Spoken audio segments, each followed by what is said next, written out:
membahas smart topics dan mereka pun menemukan solusinya bersama. Baik teman-teman, saya tahu kita semua sedang stres karena deadline yang semakin dekat. Tapi mari kita bahas dengan kepala dingin dan fokus pada penyelesaian. Bagaimana bisa tenang, Bu Rina? Semua berantakan karena Arabella telat kirim laporan minggu lalu. Aurel, kamu jangan salahin saya dong. Saya sudah kerja sampai malam, tapi data dari kamu itu belum lengkap. Wah, kayaknya lebih seru dari sinetron nih. Karena ini serius, bukan waktu yang bercanda. Suasana semakin tegang, suasana semakin panas. Teman-teman, saya tahu kita semua sedang tertekan. Tapi marah tidak membuat proyek ini lebih cepat selesai. Setuju, kalau kita saling menyalahkan, kita akan saling kehilangan waktu. Yuk kita lihat masalahnya satu persatu. Baik, Arabella, apa kendala yang kamu hadapi saat menyusun laporan? Saya sebenarnya sudah hampir selesai, Bu. Tapi memang data dari Aurel datang terlambat sampai 2 hari. Oh iya, maaf, saya sedang lembur untuk mengerjakan proyek yang lain. Saya lupa memberitahu. Tidak apa-apa Aurel, yang penting kita tahu penyebabnya.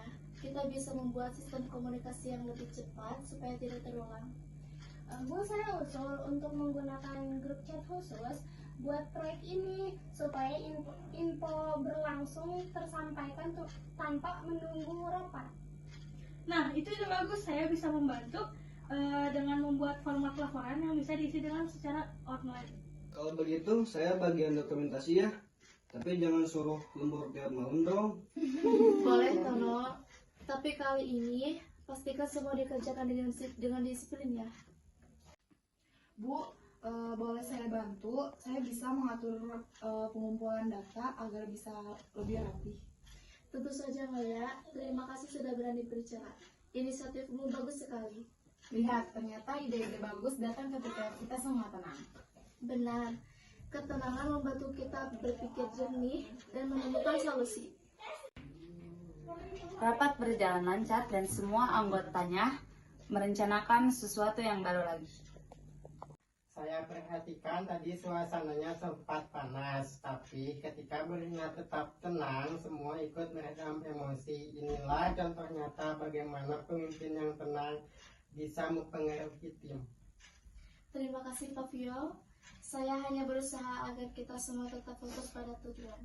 Saya percaya ketika kita tenang, solusi akan muncul. Saya juga belajar, ternyata marah hanya membuat kita sulit dalam bekerja. Saya setuju.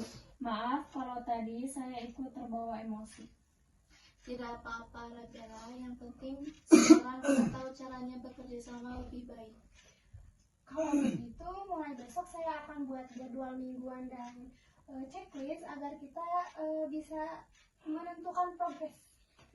Dan saya janji bercandanya dikurangin sedikit.